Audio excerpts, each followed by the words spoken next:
Boa tarde, pessoal. Meu nome é Natália, eu sou jornalista, o que significa que a minha maior habilidade na vida é ouvir e contar história. E é principalmente isso que eu vim fazer aqui hoje. Esse é o Pipito, é o passarinho que mora comigo na minha casa, criado solto num apartamento no bairro de Pinheiros. O Pipito fica solto no nosso apartamento e a brincadeira favorita dele é ficar caçando meus dedos enquanto eu estou digitando, que às vezes faz com que fique bem difícil trabalhar. Mas ele é um querido e dorme no meu ombro, de vez em quando me deixa concluir um texto na primeira vez que eu sento para fazer ele. Um dia eu saí para yoga, quando eu voltei para casa o Pipito tinha fugido, tinha escapado do nosso prédio, porque ele fica solto no apartamento, a tela da janela tinha lá um buraquinho e ele escapou. E daí, putz, como é que você procura um passarinho que fugiu, né? Eu saí para a rua perguntando para as pessoas, pô, você viu um passarinho verde, de cabeça vermelha? Elas acharam que eu tinha ficado louca. E aí, não sabendo mais o que fazer, a gente pôs aqueles cartazes na rua, sabe? Procura esse passarinho, família doente e tal. E aí, para nossa surpresa, deu certo, funcionou. No dia seguinte me ligou um cara, achei o seu passarinho. O Pipito foi criado em apartamento desde que ele nasceu, então ele foi parar no apartamento da rua de baixo, que é o que ele conhece como habitat natural. Ligou lá para a gente o Boris, que era o dono do apartamento. E daí eu saí de casa, eu moro nesse apartamento lá no bairro de Pinheiros, na rua Capote Valente, eu conheço meus porteiros, eu saio muito a pé de casa, eu tenho uma certa relação com o meu entorno, né? Quando eu fui buscar o Pipito, ele tinha ido parar nesse apartamento de luxo, um por andar, claramente de saco cheio da vida de pé rapado que a gente dava para ele, né? E aí, quando eu cheguei no prédio, não tinha porteiro lá, tinha um segurança com uma cara de mal na frente, controlando quem entra e quem sai. As pessoas geralmente entravam e saíam de carro de lá. E daí, de terno, com aquela cara de bravo, eu falei, eu vim buscar meu passarinho. Aí ele fala, no rádio, assim, tem um elemento aqui querendo buscar um passarinho, tem uma coisa. E aí deu tudo certo, ele acabou achando o Boris, que era o dono do apartamento, e devolveram o Pipito para a gente. E aí a gente descobriu que não foi o dono do apartamento que tinha visto o cartaz que estava no poste. Foi o segurança que estava do lado de fora da grade, que avisou para alguém que estava entrando de carro dentro do prédio. Essa pessoa postou no grupo do Facebook do prédio, porque os vizinhos não se falam, né? Eles precisam de um grupo de Facebook para se comunicar. E aí, por sorte, o dono do apartamento onde o Pipito tinha ido parar, leu lá no grupo e acabou achando a gente.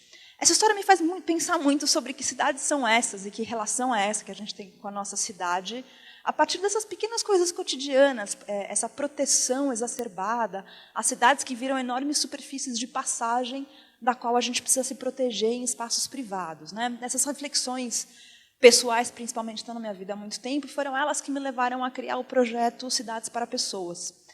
É um projeto com o qual eu visitei 12 cidades pelo mundo, financiada por crowdfunding, por financiamento colaborativo, em busca de ideias que melhorem as cidades para as pessoas. Fiquei um mês morando em cada uma dessas cidades, e a pergunta que norteou a minha viagem é essa, né? Como é que seriam as cidades se as pessoas fossem prioridade? Porque elas não são, né? As decisões que moldam as cidades, elas não priorizam o bem-estar das pessoas, elas priorizam um monte de outras coisas. Tem um urbanista dinamarquês, que é o Jangel, que foi muito inspirador nesse processo, que diz que a gente sabe tudo sobre o habitat ideal de qualquer mamífero da face da Terra, menos do Homo sapiens. E não é nisso que a gente pensa quando a gente planeja cidades, né? Então, essa era a pergunta que estava me guiando. E aí eu tenho 4 propostas de resposta para essa pergunta, que não têm a menor pretensão de serem respostas definitivas, mas que são propostas com base em algumas das ideias que eu vi. Então, como é que seriam as cidades se as pessoas fossem prioridade? Primeiro, os políticos iam trabalhar para nós, né? Não é o que acontece na prática. Os políticos, em geral, trabalham para quem paga pela campanha deles, para quem financia campanhas políticas. Esses 2 gráficos, um da Folha de São Paulo e um do Estadão, mostram um ranking das empresas que mais financiam campanhas políticas. Aqui, esse ranking está feito por empresa e ali por setor. O por setor é mais fácil de visualizar como o mercado imobiliário tem um peso grande no financiamento de campanhas. Só que é um setor específico do mercado imobiliário, são as empreiteiras, são as empresas que pagam por viadutos, avenidas, pontes e assim por diante.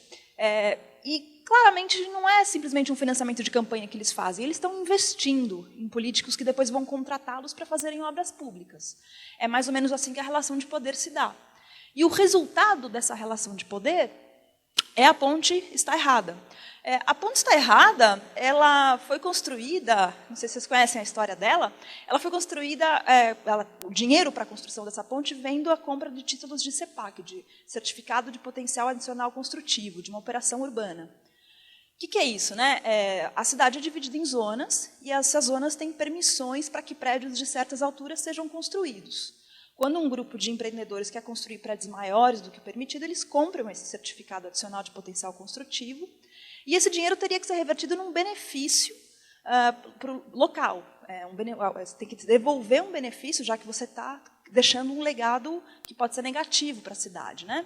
Esse foi o benefício devolvido para a cidade de São Paulo, com base em uma das operações urbanas da cidade. Me parece que a relação entre a escolha do que seria construído como benefício tem muito a ver com essa relação de poder de quem é que está dando as cartas do jogo, né? A ponte está errada, ela não é só ruim do ponto de vista de como é que se gerem os recursos públicos. Ela é um desastre do ponto de vista da mobilidade também. É como se ela fosse um iPad de quinta geração onde só roda um software, carros andando. É o único software, é a única possibilidade de deslocamento que tem. Além de, estatisticamente, todos os urbanistas que eu entrevistei dizerem que pontes e viadutos e estrutura para os carros só pioram o trânsito, na prática você tem algo na cidade que pouquíssimas pessoas, as pessoas que andam de carro, podem aproveitar. Do ponto de vista do hardware, já que a gente está falando de hardware e software, seria muito mais interessante uma coisa assim, como essa via de Amsterdã, que tem um espaço para os pedestres, um para os ciclistas, um para o ônibus, um para o carro, um para um transporte sobre trilho. Você está atendendo a uma gama de possibilidades, de necessidades muito maior numa estrutura assim, que te dá uma série de possibilidades, em vez de ter um software só rodando. Ou então algo como a cidade de Paris. Essa avenida que corre à margem do Rio Sena, durante o verão, é desativada para que uma praia pública seja montada para que as pessoas aproveitem o calor nesse lugar que é o mais agradável da cidade, à beira do rio. É um exemplo clássico de que não precisa rodar um software só nesse hardware que está construído, né? E pensar a cidade a partir do tempo e não só a partir do espaço, ou seja, eu não preciso construir um espaço para as pessoas se locomoverem e outro para elas se divertirem. Eu posso revezar as funções dos dois, pensando mais em termos de software do que de hardware na cidade. Essas duas coisas respondem, de certa forma, a esse paradigma velho de que essas empreiteiras controlam o mercado das decisões políticas e acabam sendo, e claramente acaba sendo um investimento, a maneira como elas financiam campanhas e tem como retorno esse tipo de obra na cidade, né? Outra coisa do ponto de vista de software é que grande parte das cidades brasileiras não é sinalizada para outra coisa que não sejam os carros, né? Nas cidades que eu percorri tinha um monte de sinalizações para pedestres, para ciclistas, para usuários de transporte público. Isso te convida a explorar e a se relacionar com a cidade de um jeito muito mais interessante. Você se sente muito mais seguro para se perder pela cidade, porque ela te ensina a voltar para casa, qualquer que seja o seu modal, a partir da sinalização que ela tem. E, por último, falando do paradigma político, antes da gente entrar nos outros 3 pontos, às vezes, o poder público só precisa fazer conexões. Às vezes ele não precisa agir mapeando necessidades, desembolsando dinheiro público e fazendo um projeto. Esse é um exemplo disso. Na cidade de Portland, a prefeitura criou um instituto para fazer conexões entre os setores que moldam a cidade. A iniciativa privada, a academia, a sociedade civil organizada, né, os ativistas, e as empresas. Então, todos esses setores que moldam a cidade já tinham mapeado mais ou menos o que eles queriam para essa região da cidade. As pessoas que moravam ali queriam uma ponte, um acesso para que elas pudessem caminhar à beira do rio. A universidade já tinha um projeto pensado nessa lógica, já tinha um waterfront todo pensado para ser construído à beira desse rio. As empresas incorporadoras que iam construir na região tinham dinheiro para investir, e a prefeitura só fez a conexão entre as coisas que já estavam prontas na cidade. Às vezes o poder público não precisa reinventar a roda, ele pode ser simplesmente um eixo de conexões, e essa é uma forma muito eficaz de trabalhar a serviço das pessoas, né? O ponto 2 é que a gente mediria o que faz sentido. Tem 2 estudos que foram publicados esse ano que eu acho que são muito sintomáticos do que é a cidade de São Paulo. Um deles, publicado pelo grupo que faz a revista The Economist, que diz que São Paulo é a cidade que mais cresceu em competitividade, do ponto de vista econômico, de atrair PIB, de atrair empresas, de crescer economicamente. O outro, da Organização Mundial da Saúde, diz que São Paulo é a cidade com mais distúrbios mentais no mundo. Eu não sei se vocês enxergam a relação entre essas duas coisas, mas para mim ela é bem clara. Por que São Paulo é a cidade mais competitiva? É porque ela é um polo de criatividade, em que a educação é estimulada de maneira que cognitivamente as pessoas descubram seus próprios talentos e expressem elas? Ou é porque está todo mundo trabalhando que nem louco, sendo vítima de uma cidade mal planejada, preso no trânsito e assim por diante? Me parece que a gente está olhando e medindo as coisas de um jeito que não representa o que faz bem para as pessoas. A gente confunde dinheiro com valor nessa história, né? E ao confundir dinheiro com valor, a gente está percorrendo as coisas erradas e a gente está ficando doente. O resultado é uma cidade ruim, com um monte de gente doente morando lá. Um exemplo do que poderia ser medido, né? Na cidade de Copenhague, eles fizeram um estudo e chegaram à conclusão de que a cada quilômetro percorrido de bicicleta, a cidade ganha 30 centavos. Enquanto que a cada quilômetro percorrido de carro, a cidade ganha 70, e a cada quilômetro percorrido de carro, a cidade perde 30 centavos. As pessoas andando de carro fazem a cidade perder dinheiro, as pessoas pedalando fazem a cidade ganhar dinheiro. Porque elas estão ocupando uma infraestrutura mais barata, não estão poluindo, estão se exercitando e assim por diante.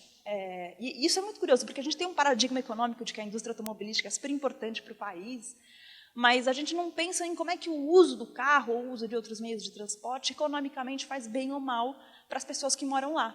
A gente está medindo as coisas erradas, a gente não está medindo o que traz ou não bem-estar para as pessoas, né? Já que a gente está falando de mobilidade, se a gente olhar para os índices que medem a mobilidade nas cidades e que norteiam as políticas públicas, eles também estão defasados, né? A gente faz uma pesquisa origem e destino, a gente não faz uma pesquisa de viagens necessárias. Você pergunta para o cara, como é que você fez para chegar da sua casa ao trabalho? Peguei um busão para cá, outro para cá, aqui, cheguei aqui. Beleza, mapeei a mobilidade da cidade, mas eu não mapeei as necessidades das pessoas. A gente mede a fluidez dos veículos, quantos veículos passam por hora por essa via. A gente não mede a fluidez das pessoas.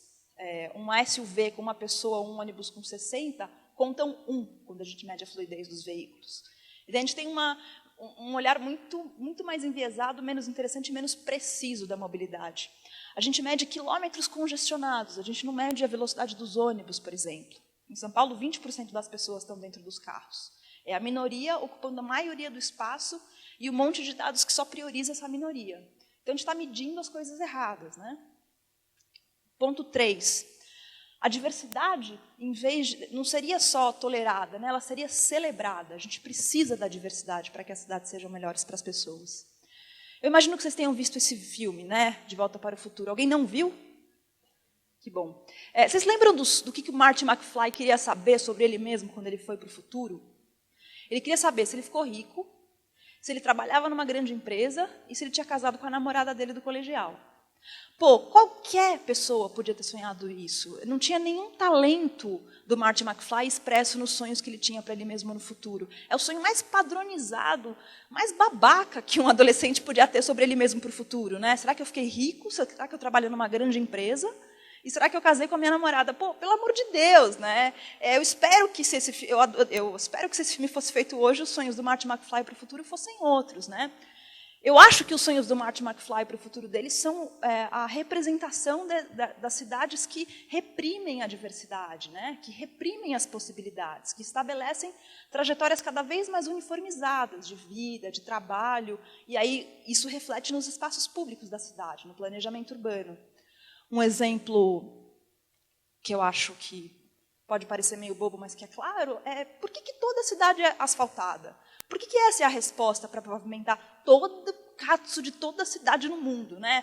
Por que ninguém inova nesse negócio? Quem diz que essa é a única resposta possível para pavimentar uma cidade? Na cidade de Portland, quando eu estava indo para lá, eu estava olhando o guia turístico e tinha um calhamaço assim, de coisas para fazer enquanto chove. Quando eu cheguei lá, eu descobri por quê. Porque só chove naquela cidade. Fiquei 11 dias lá, choveu 11 dias, de manhã, de tarde e de noite.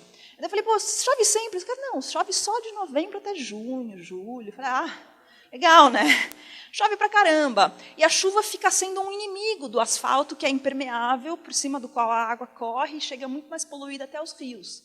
E daí os caras, por que a gente está usando essa resposta universal padronizada para a pavimentação da nossa cidade, em vez de inventar alguma coisa que é permeável? E aí eles começaram a desenvolver infraestrutura verde, permeável, cercada de vegetação, para que a água fosse infiltrando nos lençóis freáticos e chegasse muito mais limpa no rio. Só isso, junto com algumas outras ações que eles fizeram de infraestrutura verde, já limpou o rio tanto, e eles não têm problema de esgoto, por isso que limpou tanto assim, e que está próximo deles poderem nadar de novo no rio que corre pela cidade deles. Só porque eles mudaram a resposta padrão universal à questão como é que a gente vai pavimentar a nossa cidade. Só que não, a gente não celebra a diversidade, né? A gente tolera ela e a gente vai sempre na resposta padrão do que resolve um problema de uma cidade.